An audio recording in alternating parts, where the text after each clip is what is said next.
नमस्कार दोस्तों, स्वागत है आपका हमारे YouTube चैनल कामयाब इंडियन एकेडमी में। पिछली क्लास में हमने पढ़ा था शिक्षा मनोविज्ञान के बारे में।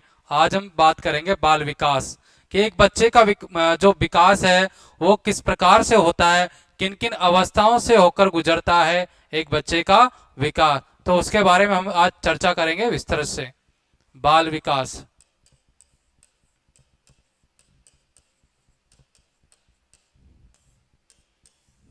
पहले हम बात करेंगे बाल विकास की परिभाषा। बाल विकास की परिभाषा क्या होती है?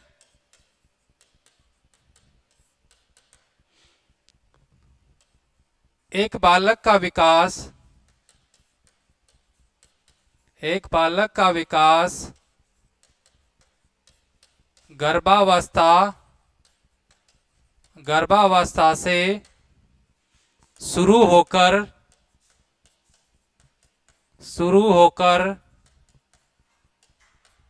विभिन्न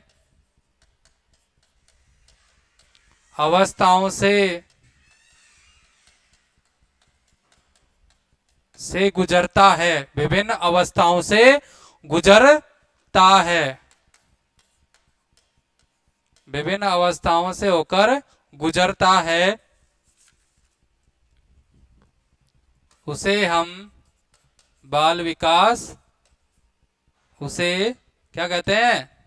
बाल विकास कहते हैं।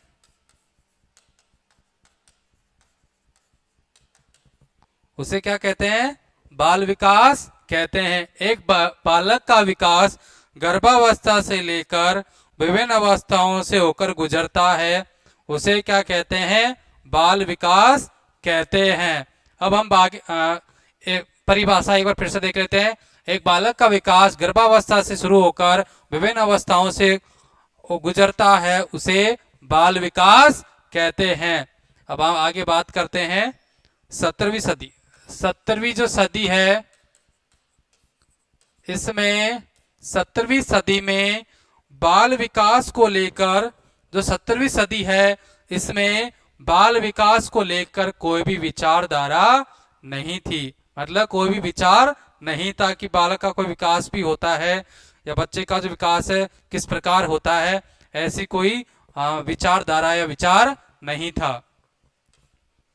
17वीं सदी में बाल विकास को लेकर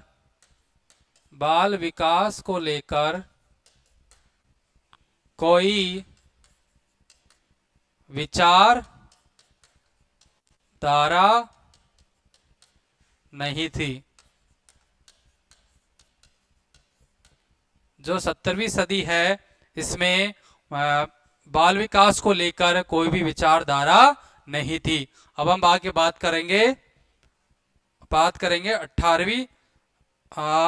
हम सही है, 17वीं सदी होगी। अब बात करते हैं 17वीं सदी में 1628 ईस्वी में। कौन सी ईस्वी में? 1628 ईस्वी में कॉमेनियस के बारे में बात करेंगे। 1628 ईस्वी में बाल शिक्षा को लेकर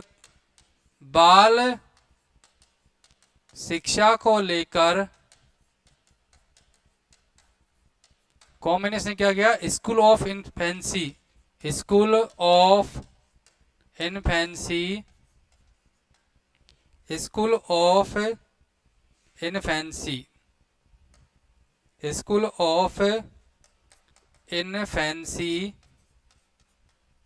की शुरुआत की।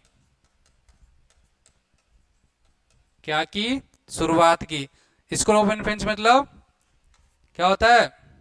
शिशु पाठशाला। शिशु पाठशाला की शुरुआत की कॉमेनियस के द्वारा। बाल शिक्षा को लेकर स्कूल ऑफ इन्फेंसी की शुरुआत की गई कॉमेनियस के द्वारा। अब हम बात करते हैं अगले 29 वर्षों तक प्रयास करने के बाद 29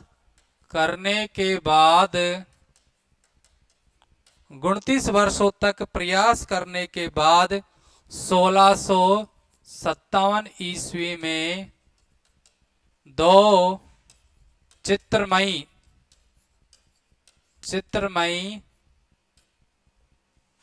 पुस्तकों की रचना की गई। 29 वर्षों तक प्रयास करने के बाद 1657 ईस्वी में दो चित्रमय पुस्तकों की रचना की गई। किसके द्वारा? कोमेनियस के द्वारा दो चित्रमय पुस्तकों की रचना की गई। इस पुस्तक में क्या था कि वर्णमाला को समझाने के लिए वर्णमाला को समझाने के लिए प्रत्येक वर्ण के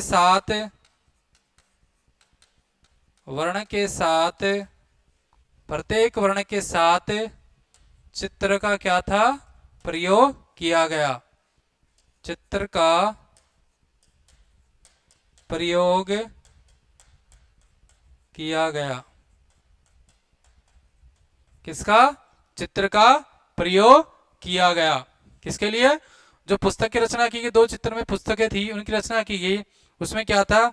वर्णमाला को समझाने के लिए जो प्रत्येक वर्ण है उसके साथ चित्र का प्रयोग किया गया। और यह जो चित्रमय यह चीज, यह जो परंपरा है चित्र वाली, यह परंपरा आज भी कायम है। क्या है? आज भी कायम है। जो ये परंपरा है चित्रमय वाली, यह परंपरा आज भी चलती है। आप देखते होंगे जो छोटे बच्चे हैं उनकी जो बुक्स वगैरह आती हैं उनमें जैसे क्या है, वर्णमाला, यहाँ पर कबूतर का आपको चित्र दिखता होगा। किसका? कबूतर का। ठीक है। ख के लिए खरगोश का। तो इसी तरह ये जो चित्रमयी पुस्तकें हैं, ये क्या, जो छोटे बच्चे हैं उनको सीखने में बहुत ही जल्दी, आसानी से उनको सीखने में क्या होता है? सुगमता होती है, जल्दी सीख पाते हैं। अब हम बात करते हैं आगे। ठीक है। हम बात करेंगे 18वीं सदी के बारे में। 18वीं सदी के बारे में बात करते हैं। जर्मनी के विद्वान थे, क्या नाम है? पेस्टो। जर्मनी के विद्वान पेस्टोलॉजी। जर्मनी के विद्वान पेस्टोलॉजी ने 1774 ईस्वी में अपने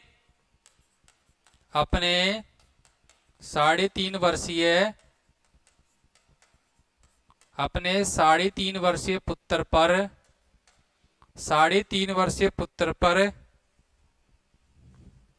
विकास को ध्यान में रखते हुए बेबी बायोग्राफी नामक क्या लिखा? लेख लिखा। किसने लिखा? पेस्टोलॉजी ने। बेबी बायोग्राफी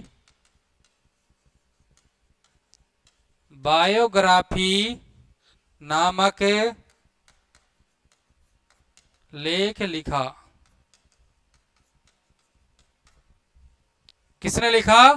पेस्टोलॉजी ने। जर्मनी के विद्वान है पेस्टोलॉजी ने 1774 ईस्वी में अपने 3.5 वर्षीय पुत्र पर विकास को ध्यान में रखते हुए बेबी बायोग्राफी नामक क्या लिखा? लेख लिखा। स्क्रीनशॉट ले लो, फिर आगे चलते हैं हम। लिख लिया? अब चलते हैं हम आगे। जो बेबी बायोग्राफी ये लेख है, इसका जो सर्वाधिक प्रभाव पड़ा बच्चों के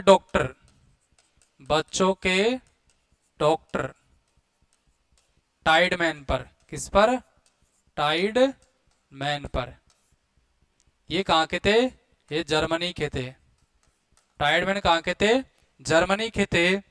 बेबी बायोग्राफी नामक लेख है जिसका प्रभाव बच्चों के डॉक्टर टाइडमैन पर पड़ा, जो कहाँ के थे, जर्मनी के थे। और जो टाइडमैन है, इन्होंने के क्षेत्र में चिकित्सा के क्षेत्र में बाल विकास को, चिकित्सा के क्षेत्र में बाल विकास को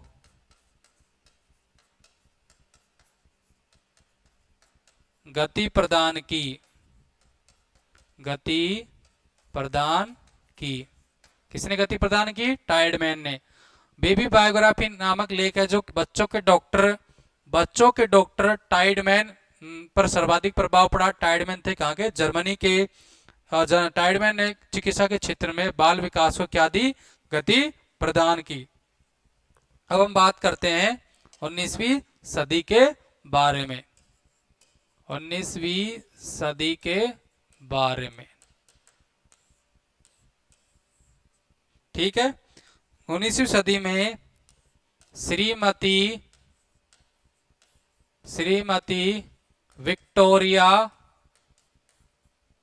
विक्टोरिया हरलॉक। कौन है? विक्टोरिया हरलॉक ने कहा था कि एक बालक का विकास गर्भावस्था से प्रारंभ होता है। एक बालक का विकास गर्भावस्था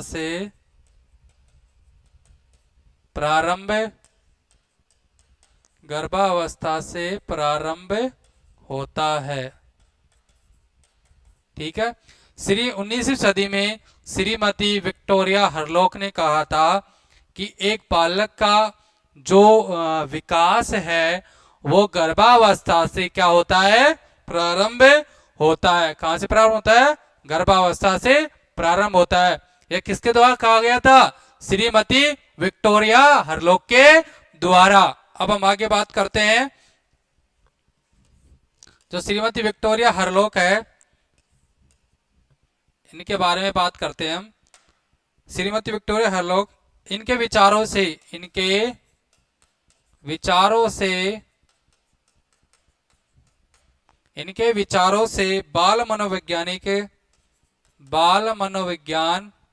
बाल मनोविज्ञान बाल विकास बना। क्या बना? बाल विकास बना। किसके विचारों से? श्रीमती विक्टोरिया हरलॉक के विचारों से जो बाल मनोविज्ञान है, ये क्या बना? बाल विकास बना। अब आगे चलते हैं, हम आगे बात करते हैं। एक बार आप स्क्रीनशॉट ले लो। आगे बात करते हैं स्टैनली हॉल की। किसकी बात करेंगे?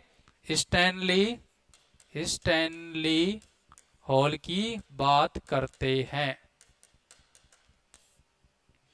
1893 ईस्वी की बात है। 1893 ईस्वी की बात है।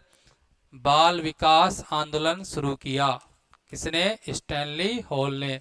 बाल विकास आंदोलन शुरू किया। बाल विकास आंदोलन क्या किया? शुरू किया। बाल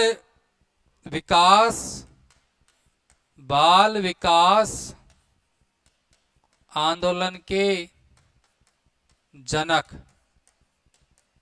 बाल विकास आंदोलन के क्या है? जनक भी हैं। कौन है जनक? Stanley hall. 1893 ईस्वी में बाल विकास आंदोलन शुरू किया। और बाल विकास आंदोलन के जनक कौन है? स्टैनली हॉल है। कौन है बाल विकास आंदोलन के जनक? स्टैनली हॉल हैं, ठीक है। एक बार स्क्रीनशॉट ले लो इसका। आगे बात करते हैं।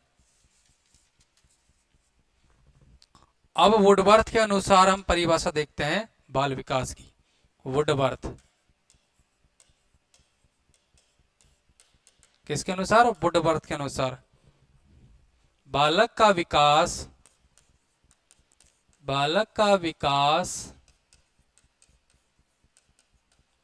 का विकास उसके वंशक्रम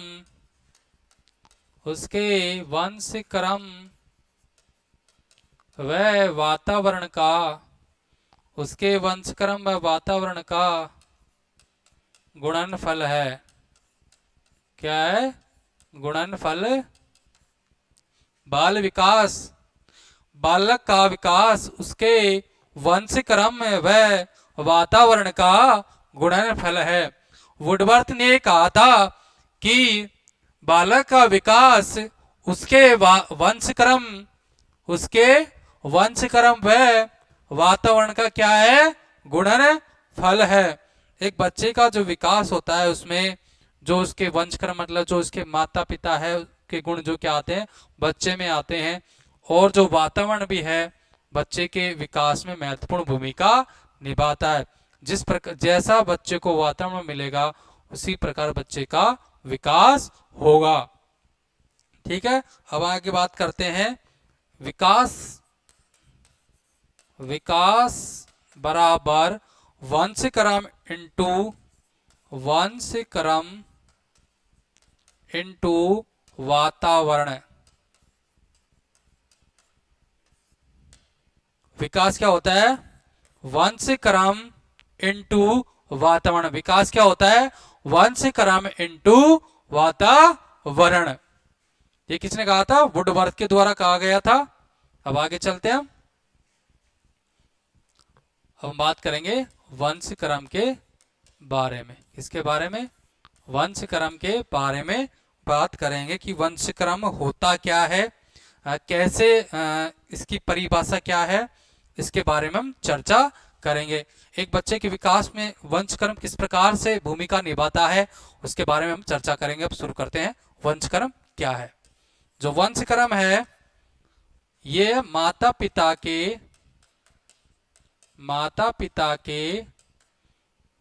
माध्यम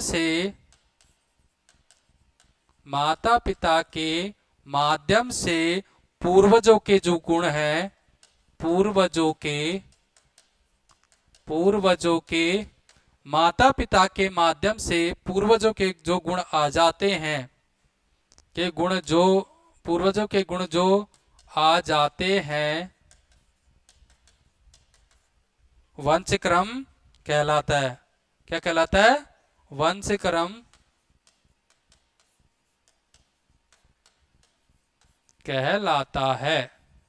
क्या कहलाता है? वंशक्रम कहलाता है। माता पिता के माध्यम से पूर्वजों के गुण जो आ जाते हैं वंशक्रम कहलाते हैं।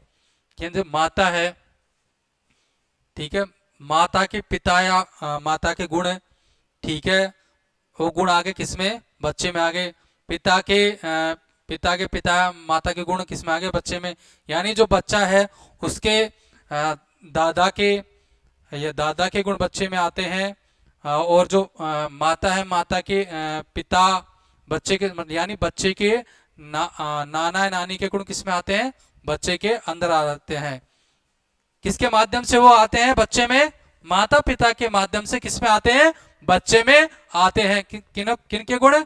माता पिता के माध्यम से जो पूर्वजों के गुण, जो माता पिता के जो पूर्वज हैं उनके गुण किसमें आते हैं? किसके माध्यम से? माता पिता के माध्यम से किसमें आ जाते हैं? बच्चे में आ जाते हैं। वही कहलाता है वंशक्रम, यानी क्रम। ऐसे क्रम चलता रहा एक के बाद एक। माता के गुण जैसे पिता है, पिता के गुण किसमें आ जाते हैं? पुत्र में। अभी पुत्र है, पुत्र में गुण आते हैं किसके? जैसे पुत्र में गुण आते हैं किसके? दादा के गुण किसमें आ जाते हैं? पुत्र में आ जाते हैं। तो ऐसे क्या वंशक्रम चलता रहता है, एक सीरीज चलती रहती है। पिता के गुण पुत्र में आगे, पिता के जो पुत्र के गुण है पुत्र में किसके गुण आ जाते हैं? दादा के भी गुण आते हैं पुत्र में। किसके द्वारा आते हैं? वो पिता के द्वारा आते हैं। पिता के द्वारा किसका गुण आते हैं? पुत्र में आते हैं। किसके द्वारा आते हैं? पिता के द्वारा आते हैं। वंशक्रम क्रम के अनुसार चलता रहता है। इसलिए माता पिता के माध्यम से पूर्वजों के गुण जो आ जाते हैं वही वंशक्रम कहलाता है। अब हम आगे बात करते हैं। वुडवर्थ के अनुसार वुडवर्थ के अनुसार वंशक्रम किसे कहते हैं? एक बालक में एक बालक में एक बालक में जन्म के 9 माह एक बालक में जन्म के 9 माह पूर्व 9 माह पूर्व गर्भधारण गर्भधारण गर्भधारण गर्भ एक मिनट गर्भधारण भाई एक बालक में जन्म के 9 माह पूर्व गर्भधारण के समय जो गुण गर्भधारण के समय जो गुण मौजूद होते हैं वंशक्रम कहलाता है। क्या कहलाता है? वंशक्रम कहलाता है। एक बालक में जन्म के 9 माह पूर्व गर्भधारण के समय जो गुण मौजूद होते हैं वंशक्रम कहलाता है। एक बालक में मतलब जो एक बालक है उसमें जन्म से पहले जो मतलब गर्भ में जो गुण होते हैं गर्भधारण के समय जो गुण उसमें मौजूद होते हैं वही क्या कहलाते हैं?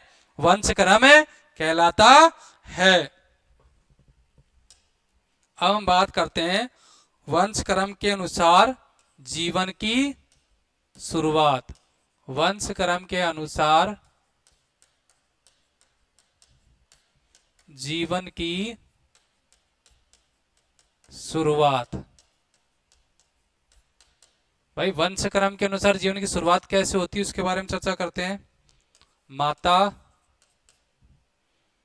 अगला है पिता, माता और पिता।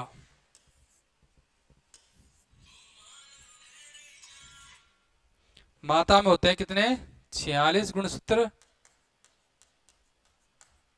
माता में कितने गुणसूत्र होते हैं? 46 गुणसूत्र होते हैं माता में।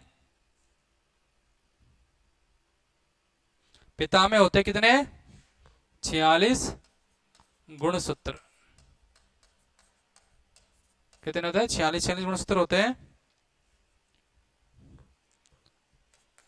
जनन कोष, माता में क्या होता है? जनन कोष होता है, मातृ कोष होता है, मातृ कोष होता है और होती है कोशिका। कौन सी कोशिका? अर्ध कोशिका। पिता में होता है जनन कोष।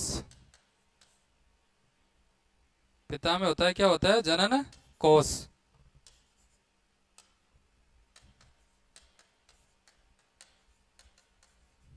पिता में होता है जनन कोष, पितृकोष और होता है अर्ध कोशिका। ठीक है, अब हम इनके बारे में पढ़ते हैं कैसे क्या होता है। एक बच्चे का जीवन की शुरुआत किस तरह, एक बच्चे की जीवन की शुरुआत किस तरीके से होती है वो हम चर्चा करेंगे इसके बारे में। जो माता में होते हैं क्या होते हैं? 46 गुणसूत्र होते हैं। पिता में क्या होते हैं? 46 गुणसूत्र होते हैं। माता में जनन कोष पाया जाता है। माता में क्या पाया जाता है? मातृ कोष पाया जाता है और एक अर्ध कोशिका होती है। पिता में 46 गुणसूत्र होते हैं, जनन कोष पाया जाता है और पितृकोष होता है पिता में और अर्ध कोशिका भी होती है।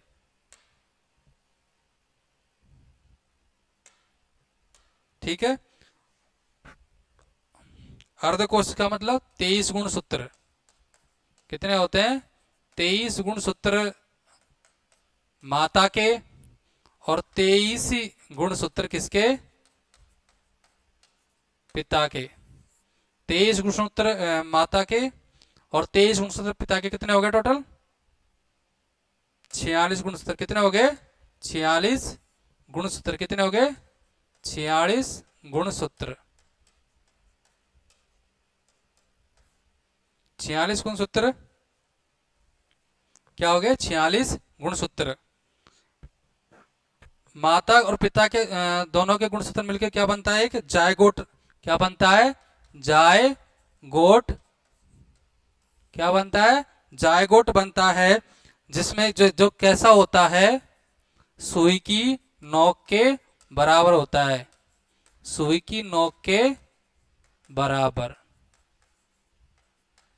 23 गुणसूत्र माता से आते हैं, 23 गुणसूत्र पिता से आते हैं, तो मिलके होते हैं 46 गुणसूत्र। इन गुणसूत्रों से बनता है जायगोट। जायगोट बनता है, जायगोट जो कैसा होता है, सुई की नोक के बराबर होता है। क्या होता है, सुई की नोक के बराबर होता है। इसे हम बोलते हैं संयुक्त कोष। क्या बोलते हैं, संयुक्त कोष। क्योंकि संयुक्त कोष इसलिए बोलते हैं क्योंकि माता पिता दोनों से मिलकर, दोनों के गुणसूत्र से मिलकर बना होता है, इसलिए हम बोलते हैं संयुक्त कोष। माता की ओर से, माता की ओर से 23 गुणसूत्र, माता की ओर से 23 गुणसूत्र आते हैं, जिसे हम क्या बोलते हैं, मातृ कोष या अर्ध कोशिका बोलते हैं। माता की ओर से 23 गुणसूत्र, माता की ओर से 23 गुणसूत्र आते हैं, जिन्हें हम बोलते हैं मातृ कोष या अर्ध कोशिका बोलते हैं। पिता की ओर से भी 23 गुणसूत्र आते हैं, जिन्हें हम पितृकोष या अर्ध कोशिका कहते हैं। अब हम आगे बात करते हैं। ये हो गया, एक मिनट। अब जो जायगोट है, ये जायगोट से क्या होता है, जीवन का आरंभ। क्या होता है, इससे जीवन का आरंभ होता है। किसके होता है, जायगोट में से क्या होता है, जीवन का आरंभ होता है। किससे होता है, जीवन का आरंभ किसके द्वारा होता है, जायगोट से होता है। अब आगे बात करते हैं हम। शरीर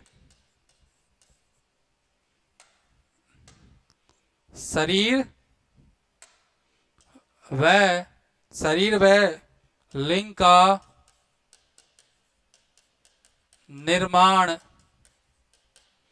निर्माण करने में वंशक्रम की भूमिका, वंशक्रम की भूमिका,